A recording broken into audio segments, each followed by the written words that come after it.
विनय कुमार सरकार। विनय कुमार सरकार जी से मेरा परिचय कुछ दिन पहले हुआ, जब मैं नेट में इंडियन फिलॉसफी और इंडियन एंशिएंट पॉलिटिकल इंस्टीट्यूशंस को ढूंढ रहा था। तो उनकी किताब मुझे नेशनल आर्काइव से मिली, जो कि ऑनलाइन है। अब हम सब देख सकते हैं उसको।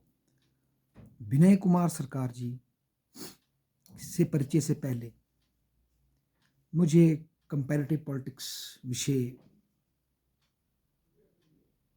के संबंध में ज्ञान तो था, पर कंपैरेटिव पॉलिटिक्स का भारत के संदर्भ में इतना गहरा अध्ययन मैंने आज तक नहीं देखा।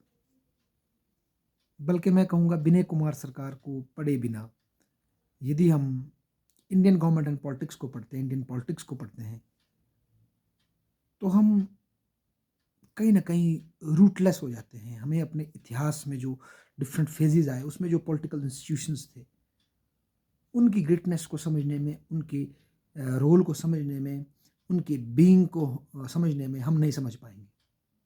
मैं 2-3 उदाहरण देता हूँ आपको। विनय कुमार जी ने European history, European American history और ancient Indian history, medieval Indian history, European history, modern का इतना ब्यूटीफुल कॉम्बिनेशन किया है, इतना ब्यूटीफुल कंपैरिजन किया है, और उनकी डेप्थ इतनी गहरी है। इंडियन हिस्ट्री की तो है ही है, पर यूरोपियन हिस्ट्री की भी इतनी गहरी डेप्थ है उस बंदे की, कि उनका जो कंपैरिजन है वो अद्वितीय है।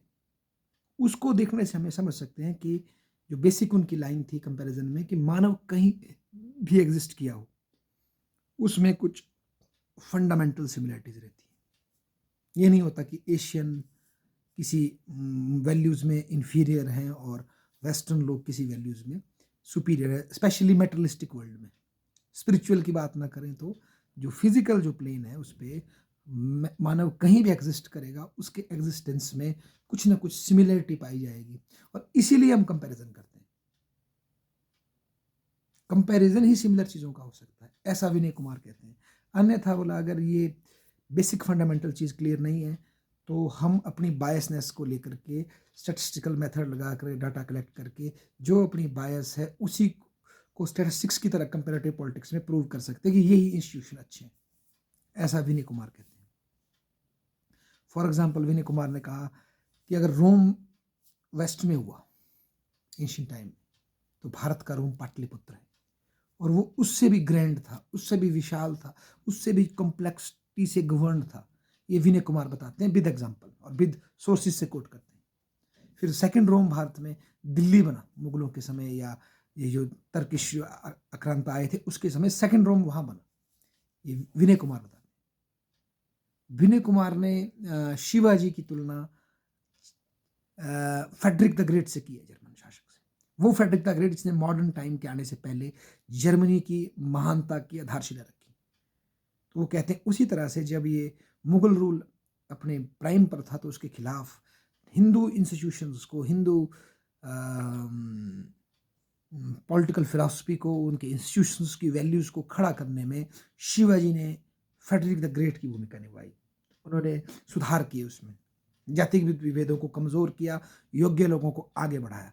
तो फेडरिक द ग्रेट से उन्होंने तुलना की शिवाजी की। तो इस तरह के जो कंपैरिजन है ये अद्वितीय, ये आपकी आंखें खोल देते हैं।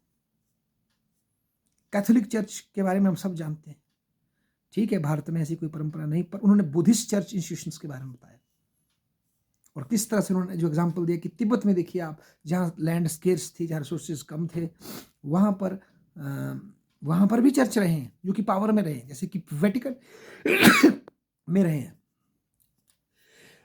ये अद्वितीय कंपैरिजन उन्होंने दिया हमें।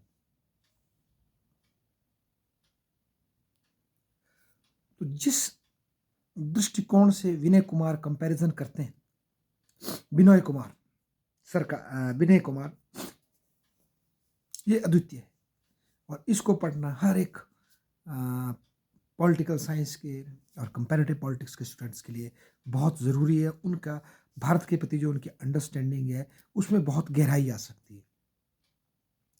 फॉर एग्जांपल, जो कॉर्पोरेट गवर्नेंस की बात, जो मतलब जो एक प्लूरलिज्म की बात यूरोप में 19वीं शताब्दी में हमने सुनी, ड्यूगिट को सुना, ऑटो गेरिक को सुना, उससे बहुत पहले भारत की फिलॉसफी में उन्होंने बताया कैसे कौटिल्य के वर्क को पढ़कर देखें आप, याज्ञवल्क्य के वर्क को पढ़कर देखें, या उस समय के जो भी और बृहस्पति के वर्क को पढ़कर देखें, तो आप पाएंगे कि किस तरह से भारत के गवर्नेंस में जो श्रेणियां होती थी व्यापारियों की, और उसके भी कई प्रकार थे, कोई पुगा थी, कोई व्रत श्रेणी थी, या कोई और तरह की श्रेणियां थी, वो सब एक एक हम कह सकते हैं pluralistic form of governance Bharat में एग्जिस्ट करती थी, उसकी एक फिलॉसफी थी। ये बात उन्होंने बताई, ये बहुत ही अद्वितीय है। अगर इसको हम पढ़कर देखें विनय कुमार सरकार को, तो हमें समझ आएगा कि कितना ग्रेट स्कॉलर भारत में एग्जिस्ट हुआ, वो भी आज़ादी से पहले और आज़ादी के अंत तक। उनके कई ग्रेट वर्क्स हैं। विनय कुमार सरकार एक बहुत ही नायाब अजूबा है, और मैं तो अभी सिर्फ अपने पॉलिटिकल साइंस और कंपैरेटिव पॉलिटिक्स और इंटरनेशनल रिलेशन की दृष्टि से बताना चाहता हूँ। धन्यवाद। मेरा अनुरोध है कि उनको ज़रूर पढ़ें एक बार।